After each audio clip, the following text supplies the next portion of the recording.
Thank you, Cantor. Thank you so much. Shabbat Shalom, friends. Shabbat Shalom.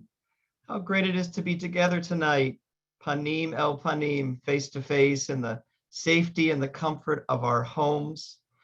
Looking at the number of people participating from home, we've got 18. That's a great Jewish number, symbol of life and the renewal on Shabbat. Welcome to Shabbat at Home, Temple Sinai Connected, our immersive, interactive temple community Shabbat experience during this time of COVID. Tonight, we want to wish a joyous and a Merry Christmas to our Christian family members and friends, and to the supportive members of our temple community. We hope that tonight's celebration of Shabbat is deeply joyful as well. This Shabbat, we're going to invite in moments of sacredness, invite in moments of wonder and moments of gladness. We invite in warmth and love and friendship. So let's now greet the beloved presence of Shabbat, as our people have done for centuries, by singing Lecha Dodi, welcoming Shabbat and God's presence with love. We're on page 5, everybody.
Rise, please, and turn towards your doorways to greet the Sabbath bride. Boi v'shalom v'ateret bala, gam v'simcha u'tzola, toch amunei yam segula, boi chala, boi chala.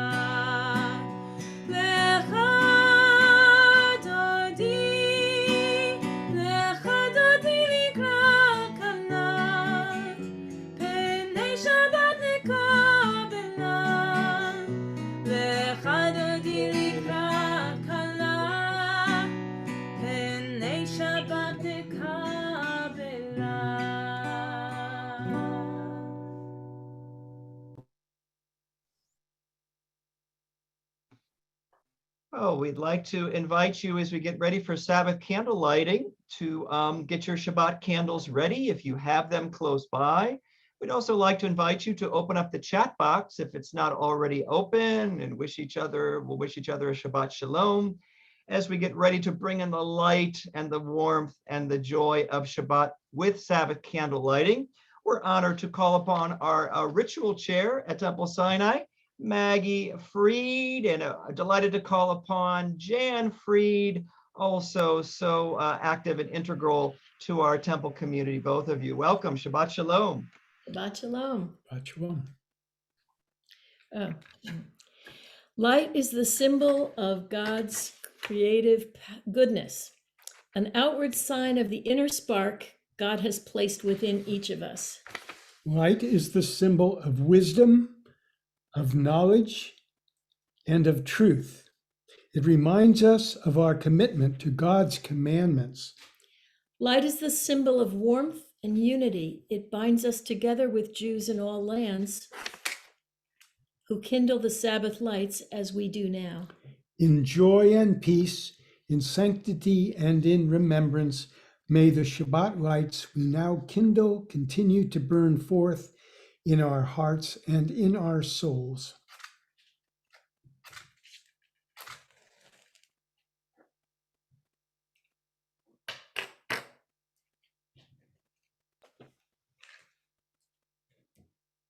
Baruch atah Adonai Eloheinu melech haolam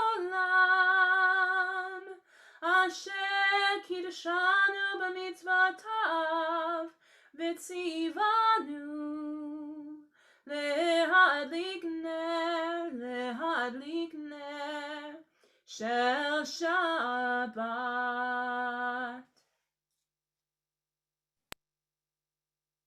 Thank you so much, Jan, Maggie. Thank you so much. We appreciate that. And we see a number of folks have been putting their Shabbat greetings in the chat box. We encourage you to continue to do so. We even have some Hebrew. Dora has provided the Shabbat Shalom in Hebrew for us to enjoy as well. We got some emojis and all sorts of Sabbath greetings. And what a wonderful way to begin Shabbat tonight. And again, a fantastic way that we do it here at Temple Sinai. Our custom, once the Sabbath candles are lit, are to share in this Sabbath family blessing. So we think of our family members who are close by and our family members who may be distant but close in our hearts as we share together on the bottom of page 9, this family blessing.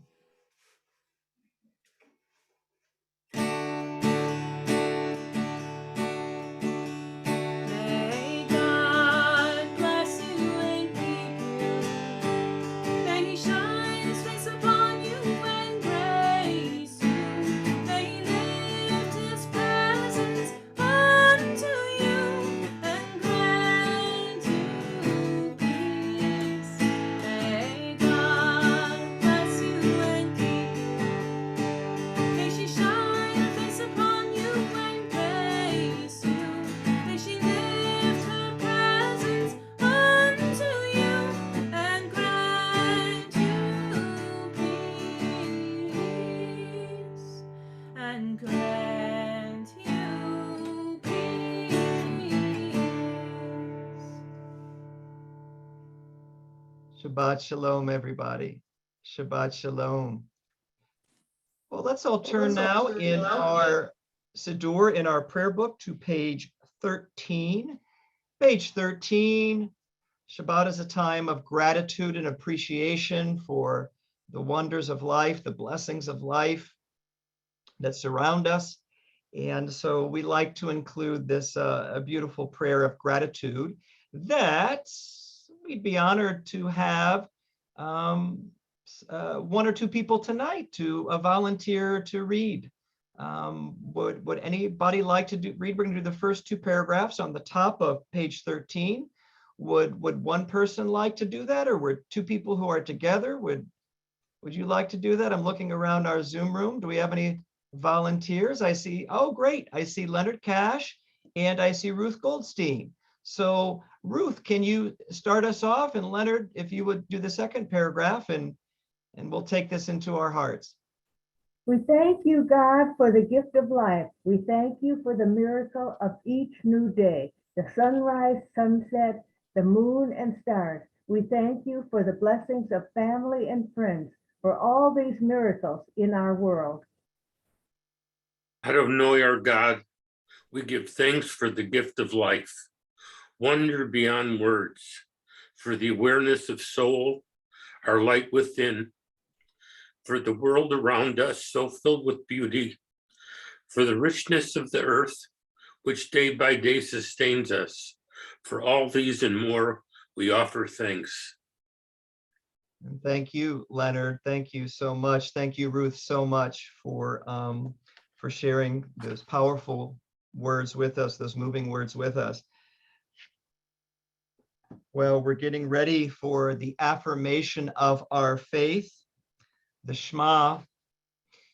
And so it is on Shabbat that we open up to the divine in life, the source uniting all things, linking life to life in sacred connection that is expressed in the Shema on page 14.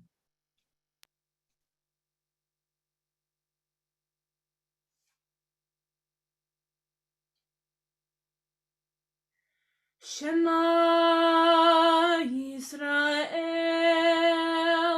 Adonai Eloheinu, Adonai Echad. Baruch Shem Kavod Malchuto, Leolam Vaed.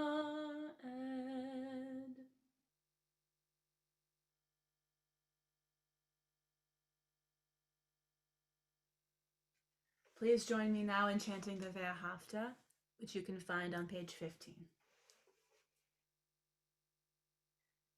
Ve'ahavta et Adonai Elohecha b'chol levavcha v'chol nafshecha v'chol me'odecha ve'hayu hadvarim ha'ele asher anochi metzavecha hayom al levavecha v'shinantam levanecha v'dibarta bam Beshivtecha b'veitecha uvlechtecha v'derech ushochbecha uvkumecha ukshartam leot al yadecha v'hayu letotafot beinenecha uchtavtam al mezuzot beitecha uvish'arecha למען תזכרו ועשיתם את כל מצוותיי והייתם קדושים לאלוהיכם אני אדוני אלוהיכם אשר הוצאתי אתכם מארץ מצרים להיות לכם לאלוהים אני אדוני אלוהיכם.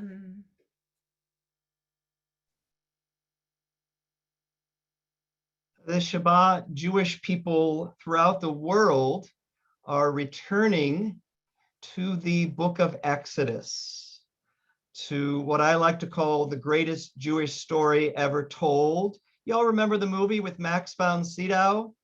I think it came out in 1965, called The Greatest Jewish Story Ever Told. Of course, talking about celebrating what Christian people around the world are celebrating tonight and tomorrow during Christmas time. Well, the Jewish version of the greatest Jewish story ever told is, of course, the Exodus from Egypt, the liberation from slavery, redemption and freedom. It's such an important value in Judaism that it's part of our worship. We retell the story every time that we worship together in Judaism. And one of the ways we retell the story is through the Mekhamoka, the Song of the Sea. So turning to page 16, let's sing our song of redemption and freedom, part of the greatest Jewish story ever told.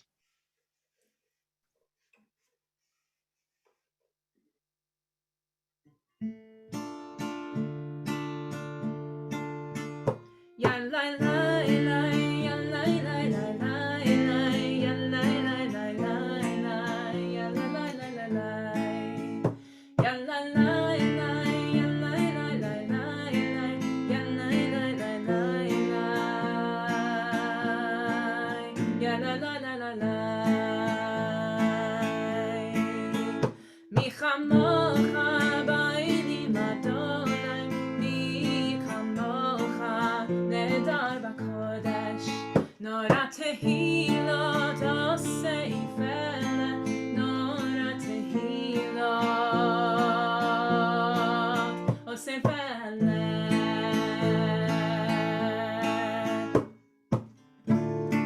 Who is like you? Adonai.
So we're now at a part of our service where we say prayers for blessings of peace and safety in the nighttime.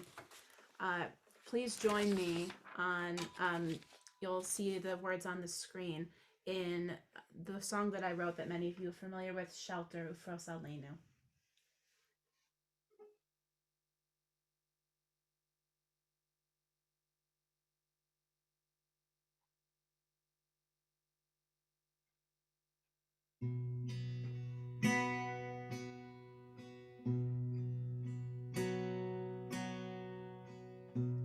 We need your strength tonight, as we do every night. Shelter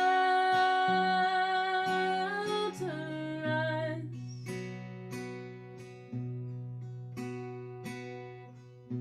Please grant us peace of mind, all worries far behind.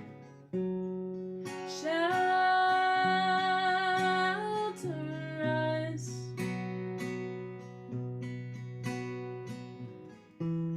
Ufros Aleinu, Sukkot Shalom Lecha. Shelter us with your peace. Ufros Aleinu, Sukkot Shalom Lecha. Shelter us with your peace. Please guard this night of rest. Let it be one that's blessed. Shelter us. Let us lie down in peace.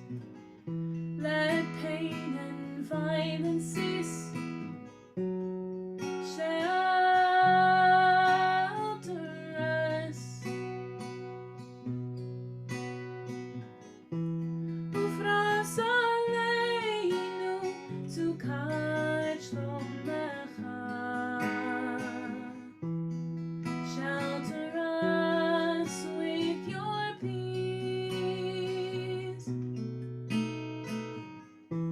Ufros Aleinu, Sukkot Shalom Lecha. Shelter us with your peace. Amidst uncertainty, we need security. Please shelter us.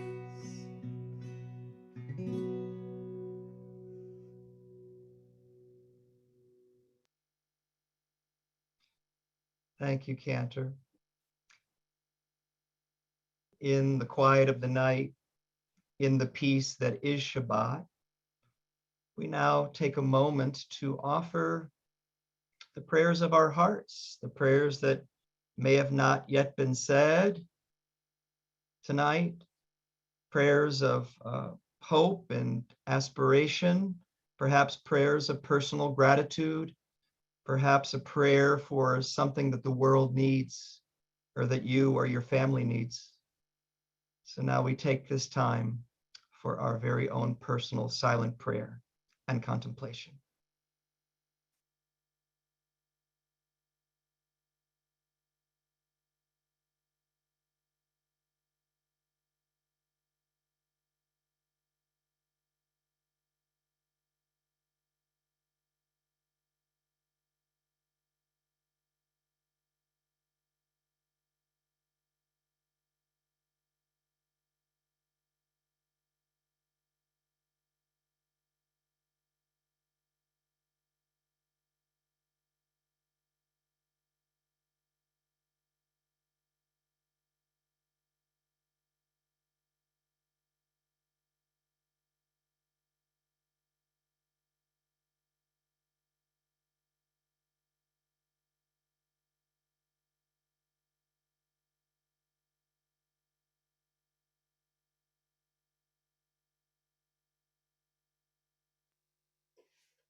Shabbat Shalom, everybody.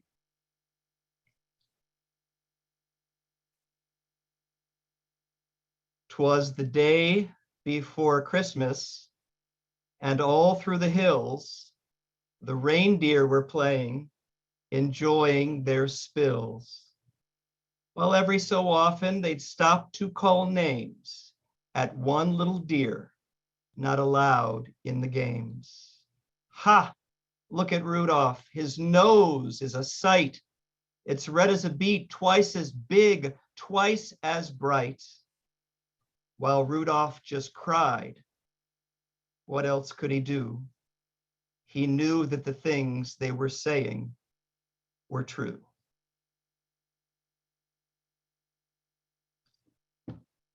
That is the original poem of Rudolph the Red-Nosed Reindeer, written by a young Jewish man named Robert L. May in 1939. Last year, during Christmas time, when Shabbat fell on Christmas, Cantor shared stories about the Jewish involvement and connection to Christmas music. It is so incredibly powerful. And if you know the story of Rudolph the Red-Nosed Reindeer, that Jewish connection to that beloved story is, I believe, one of the most powerful of all. It is a fascinating story, an amazing story involving three Jewish men that made Rudolph the Red-Nosed Reindeer famous in the 1930s and 40s and 50s. And I wanted to share that story with you tonight in case you don't know it, because it is quite inspiring. And it's a little piece of American Jewish history that perhaps we all can learn from. So I want to begin by sharing the genesis of the Rudolph story by Robert L. May in his own words. So Robert May was a Jewish man who was born on Long Island. He then lived in New Rochelle and Westchester. He went to Dartmouth College. He was a Phi Beta Kappa at Dartmouth, quite a sharp cookie. And he got a degree in psychology. And for his profession, he became an ad man, a copywriter for department stores. He began working in New York City at Macy's. And then he worked at other department stores, Gimbel's, also in New York. And he spent most of his career at Montgomery Ward in Chicago, Cantor's stomping grounds. Yes, Kim and Steve, Montgomery Ward. Has anybody ever shopped? Please put in the chat box if you've ever shopped at Montgomery Ward. They're no longer in business. Yes, I see some hands. I see some folks in the chat box.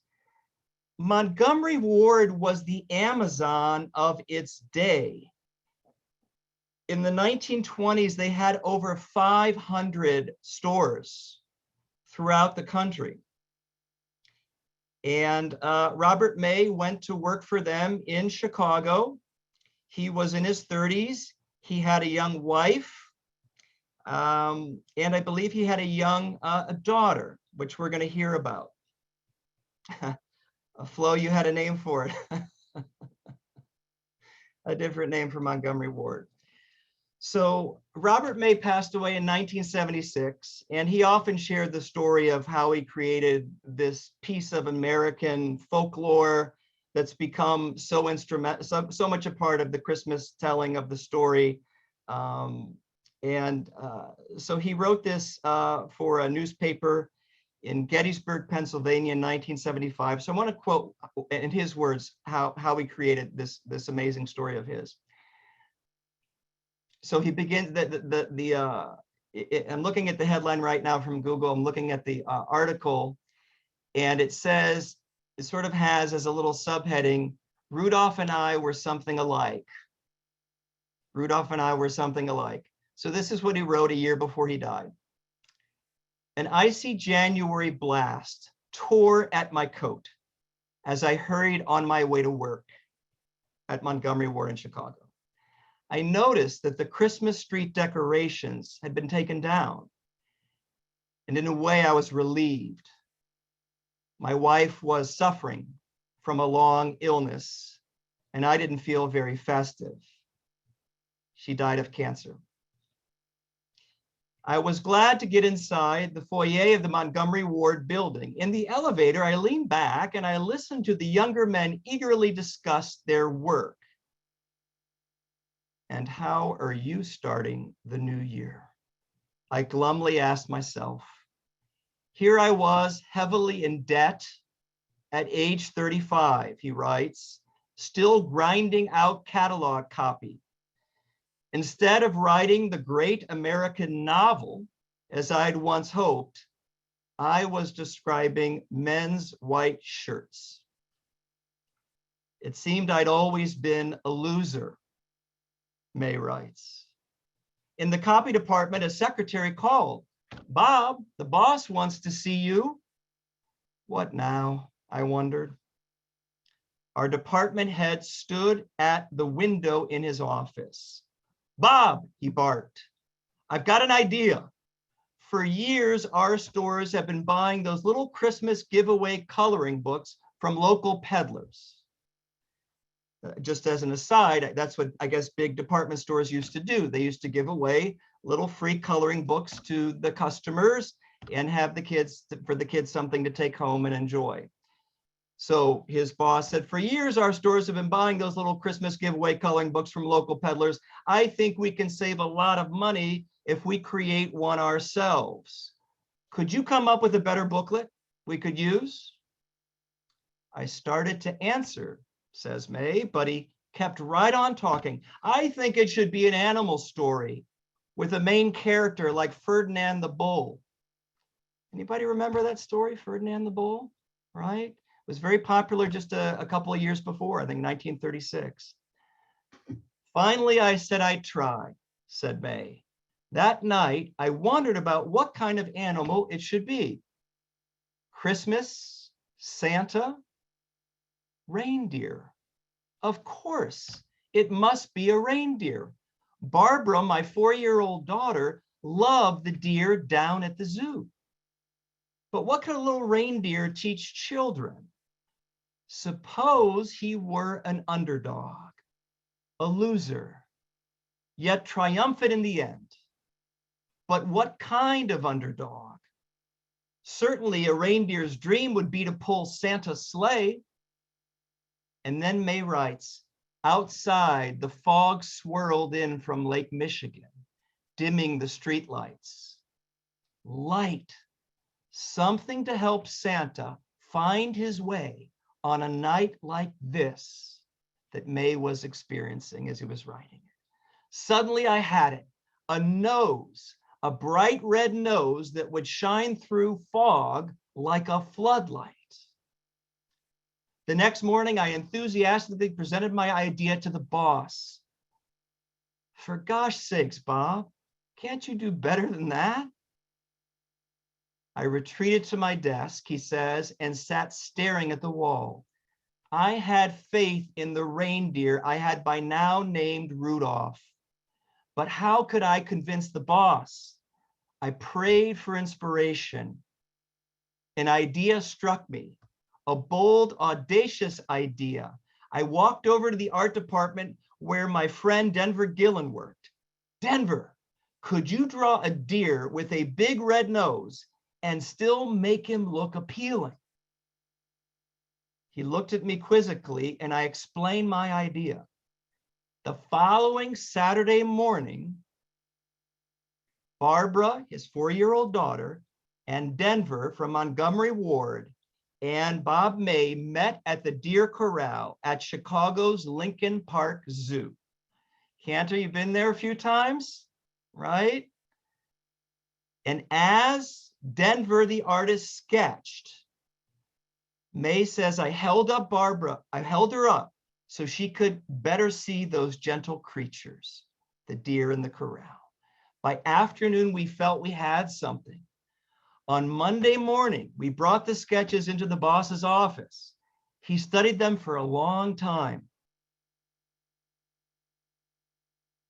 Bob, he said softly, forget what I said and put that story into finished form. I started writing, says May. 'Twas the day before Christmas, and all through the hills, the reindeer were playing, enjoying the spills. Spring slipped into summer. This is 1939. My wife's parents came to stay with us to help. As remember, his wife was dying, Evelyn was dying of cancer. Suddenly, her condition grew worse. Then in July, she was gone. At the office, the boss put his hand on my shoulder. Bob, he said, his voice unusually gentle. I can understand you're not wanting to go on with the kids' book. Give me what you got, and I'll let someone else finish it. And May then writes, a year before his death, but I needed Rudolph now more than ever. Gratefully, I buried myself in the writing. Finally, in late August, it was done. I called Barbara and her grandparents, Evelyn, his dead wife's parents, into the living room, and I read it to them. In their eyes, I could see that the story accomplished what I had hoped. And that's how the story began. That was 1939. And then Montgomery Ward published about 2.6 million of that poem that Bob May wrote with the help of his daughter and with the illustrations of the artist at Montgomery Ward. They gave them out for free, 2.6 million of them in 1939. Then the war came and they could no longer use the paper.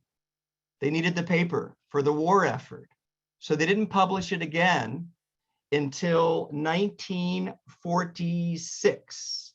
1946, they published another 3 million Montgomery Ward for 3, that original poem that Bob May wrote. Then RCA Victor wanted to do a recording of a spoken version of the poem. It catched on so much, it was so popular. RCA Victor wanted to do a recording, but Bob May didn't have the rights to it. Montgomery Ward did. So Montgomery Ward said in a moment of extreme generosity, Bob, you take the rights to it. So now he had the rights. RCA Victor wanted to record, and Bob May wanted to publish it. But 6 million copies were already in circulation for free. Who was going to publish this thing? Well, there was another Jewish fellow. His name was Harry Elbaum. And Harry Elbaum had started up a few years earlier a book publishing house.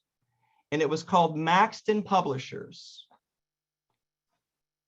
And Harry Elbaum, when was presented or wanted the poem of Rudolph the Red-Nosed Reindeer, and here's why.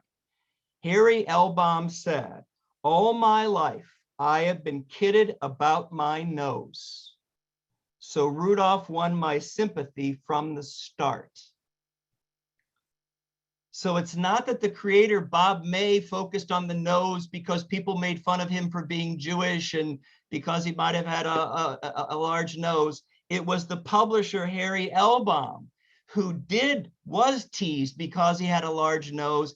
He identified with Rudolph. He wanted to publish it. So he published that in 1947. It sold 100,000 copies. People were buying it up. It became very popular.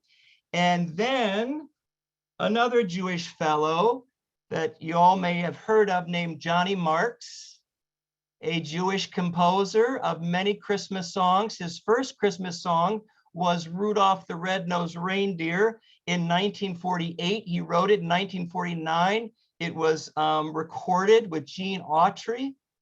It became the greatest seller of a Christmas song, second only to White Christmas by Irving Berlin. Sold over 25 million copies. As Cantor cut to my chase, it was in fact Bob May's brother-in-law, Johnny Marks. So Bob May approached his brother-in-law, married to his oldest sister, and he said, hey, would you set my poem to song, to music? And there we have the famous version that sold over 25 million copies. Johnny Marks, 1949. So you've got Bob May, you've got Harry Elbaum, you've got Johnny Marks, three Jewish men who helped to create one of the most popular elements to the American, enjoyment of Christmas. And not just in America, but in Europe and in Australia and in Canada. So now I want Bob May to share what Rudolph meant to him and what he felt the story was. Today, children all over the world read and hear about the little deer who started out life as a loser. I think he was hung up on this idea of being inferior, a loser, but his words, today children all over the world read and hear about the little deer who started on life as a loser, just as I did, said Bob May. Now, I wouldn't think a Phi Beta Kappa from Dartmouth would consider himself a loser, but Bob May, he was small, he was frail, he was awkward, he wasn't athletic, he was teased, not because of his nose, but he was teased, and he was one of these brilliant kids who jumped 2 grades ahead, so he was always smaller than his classmates. And so he was teased. And so he did identify with Rudolph. As he said, Rudolph and I were something alike. So today, children all over the world read and hear about the little deer who started out in life as a loser, just as I did, but they learn that when he gave himself for others, his handicap became the very means through which he achieved happiness. So that's his understanding of the story he created. That something that was a deficit, something that was perceived as a disability, became the very means to contribute to the world.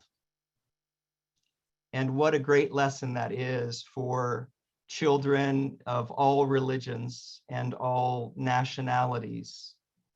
That what other people might tease you about or what you might think makes you inferior, you can use that uniqueness and use one's own essence and who one is physically, mentally, emotionally, whatever it might be. And if you contribute it as Rudolph did, heroically, modestly, generously, then that's a gift to give the world.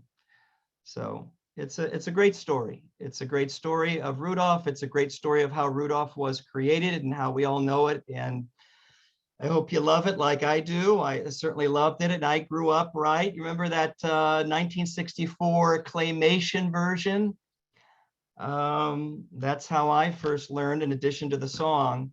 And so it's a wonderful story with so much to inspire us by, and the creation of it to inspire us by.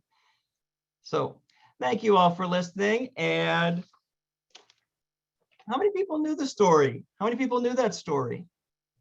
No? Yeah, it's pretty remarkable. It is pretty remarkable. Well, let's return now in our prayers I was moved when Bob May said, he prayed hard for inspiration. And we, of course, pray for people that we know and love who are in need of healing. That's a part of our heartfelt prayers each and every Shabbat. So we turn back in our prayer book to page 22, and we come to the Misha Berach prayer of healing. And we invite you to join us in this prayer of healing for people that you know who are in need of healing of body and spirit.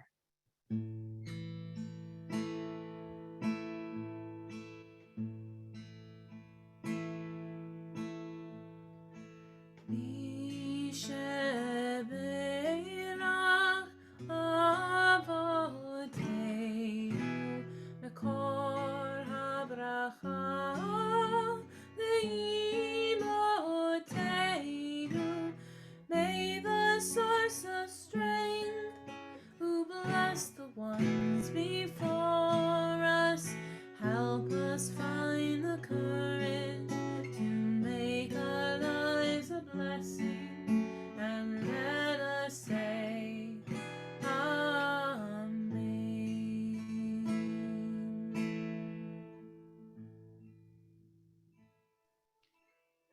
Well, at this time, we invite you to offer the name of someone you're thinking about who's in need of healing. If you'll please put their name in the chat box.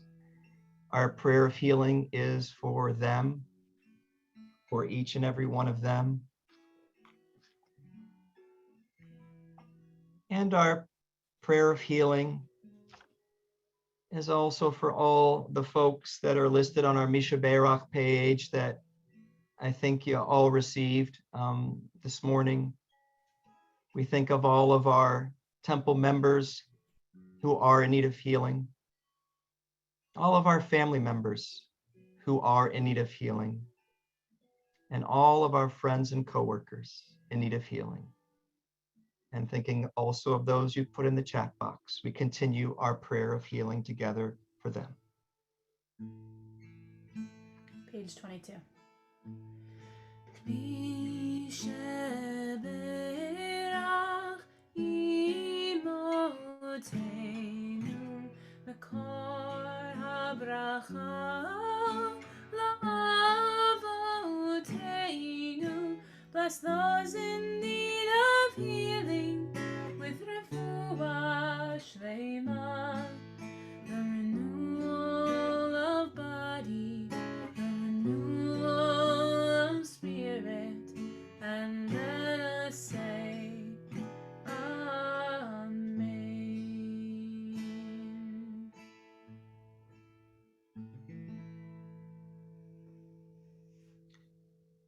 We pray that they are all healed.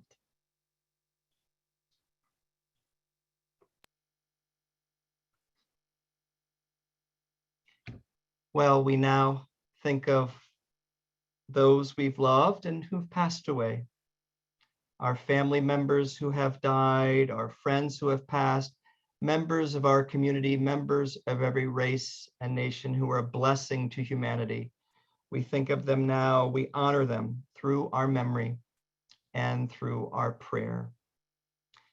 As I mentioned the name of a loved one who has passed, I invite you to please stand at home, and then we'll all stand together in just a moment to recite the Kaddish prayer.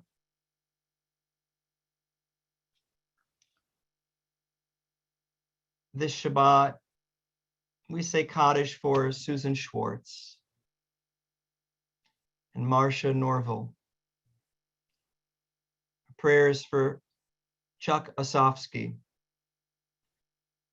and Leon Johnson and Stephen Snitzer, Anita Honey Barr, Vera Schneiderman, Joan Keffel Ettlinger, and Janet Jeffries, Jennifer Woody, Nancy Lord. Our Kaddish prayers for Barbara Bolter, Sandra Gainan, Charlotte Hellman, and Sylvia Miller, and Karen Ness, and Fred Michaels.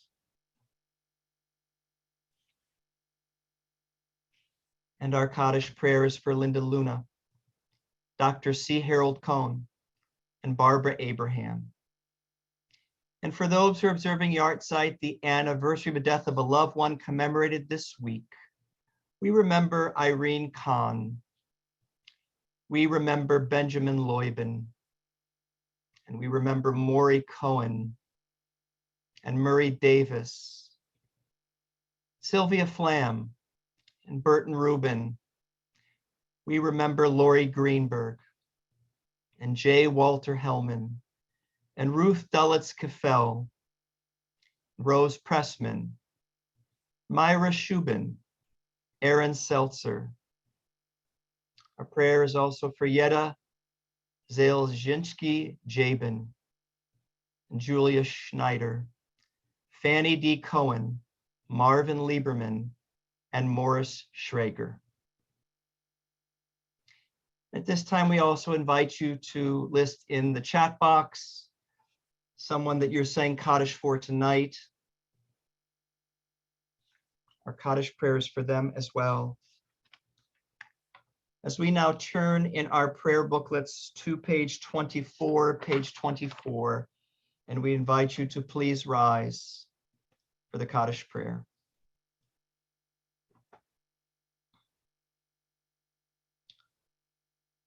We thank God that they were all with us as we pray. Yitkadal, v'yitkadash, Shemei Rabbah, Amen. v'alma divarach chirutei, v'yamlich malchutei. B'chayei v'yom echon, u'b'chayei d'chol Beit Yisrael, ba'agala u'bizman kari, v'imru Amen. Yehei Shmei Rabbah mevarach le'olam u'olmei almaya, yitbarach v'yishtabach, v'yitpa'ar v'yitromam v'yitnaseh, v'yitadar v'yitaleh v'yitalal, Shmei d'kudasha berichu. Le'ela min kol birchata v'shirata, tushbachata v'nechamata, damiran bi'alma v'imru Amen. Yehei shlama Rabbah min Shemaya, v'chayim aleinu v'al kol Yisrael v'imru Amen.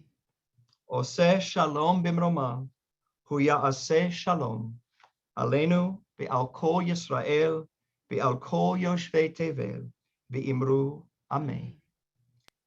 May the source of peace send peace to all who mourn. May we be a source of comfort to all who are bereaved. And together we say, Amen. And please be seated, everybody. If you'll all please join me, we're going to conclude our Kaddish prayer with Oseh Shalom, a prayer for peace.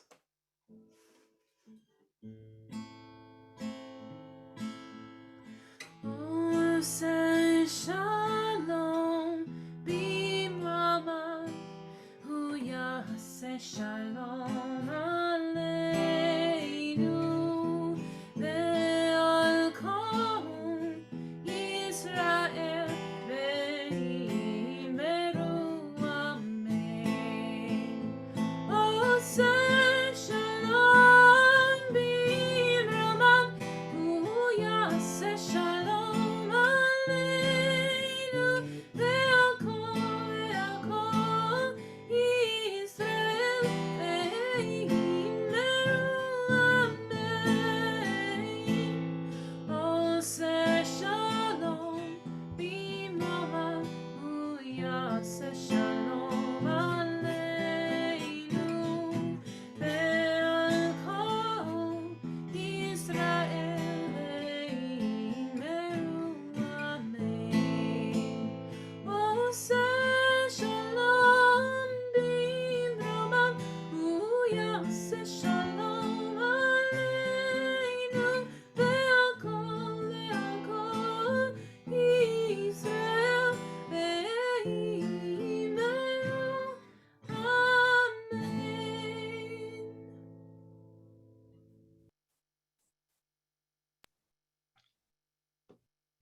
We are now honored to call upon First Vice President here at Temple Sinai, Mr. Philip Hain. Thank you, Rabbi. Shabbat Shalom, everyone. Among the events coming up at Temple Sinai, we have Minyan and Torah study tomorrow at 10:30 a.m. via Zoom. Emotional resiliency, Monday at 7 p.m. via Zoom. And please join us 1 week from tonight, New Year's Eve, for a special Zoom Kabbalat Shabbat service at the early time of 6 p.m. Again, that is on Zoom. We'd like to thank tonight's service participants, Maggie and Jan Fried for candle lighting, Ruth Goldstein and Leonard Cash for doing the reading, and also many thanks to Rabbi for that wonderful backstory on Rudolph the Red-Nosed Reindeer. Very informative and very entertaining. Tonight's virtual Oneg is sponsored by Heather Halpern in memory of her beloved cousin, Lori Greenberg.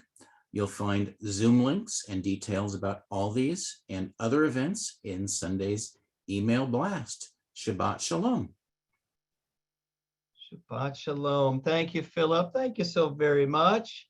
And we also want to give a shout out and a special thanks to Executive Vice President Dan Heller, who is also our Zoom goodbye, our Zoom manager tonight.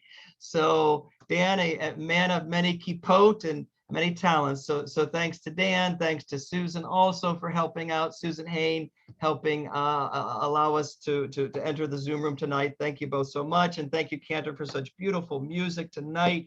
And Cantor, do you have your Kaddish cup? There it is.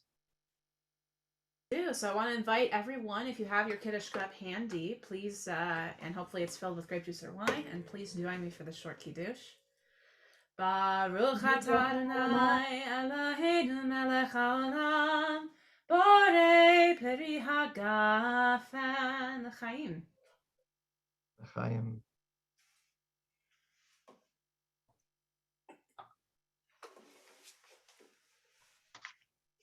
And then, of course, we have our closing song for tonight, Adon Olam.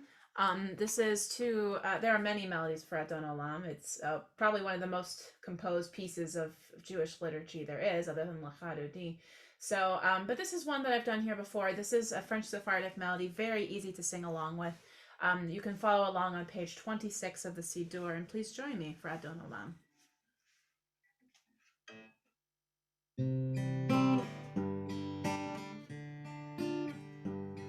Adon Olam Hashem Alach B'terem kol Yitzir Nivra B'eid Nasa B'chefzo kol Azai Melech Shmo Nikra Azai Melech Shmo Nikra Ve'acharei Kikwot HaKol Levado Yimloch Nora Ve'hu Haya Ve'hu Hoveh Ve'hu Yiyeh B'tifara Ve'hu Yiyeh B'tifara Ve'hu Echad Yein Sheni Ve'hamshilo Lehachbira B'li Reishi B'li Tachlit Below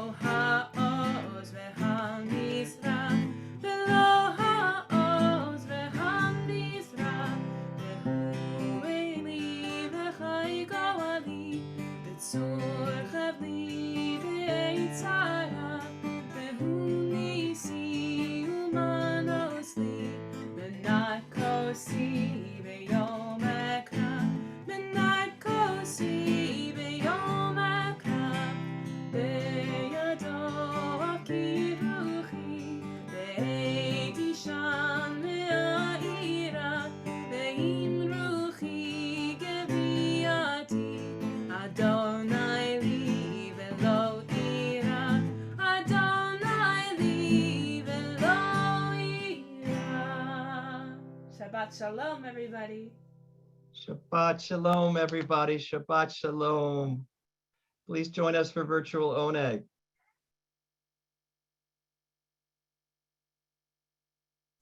Oh, and let's unmute too. Let's unmute everybody and wish each other a Shabbat Shalom.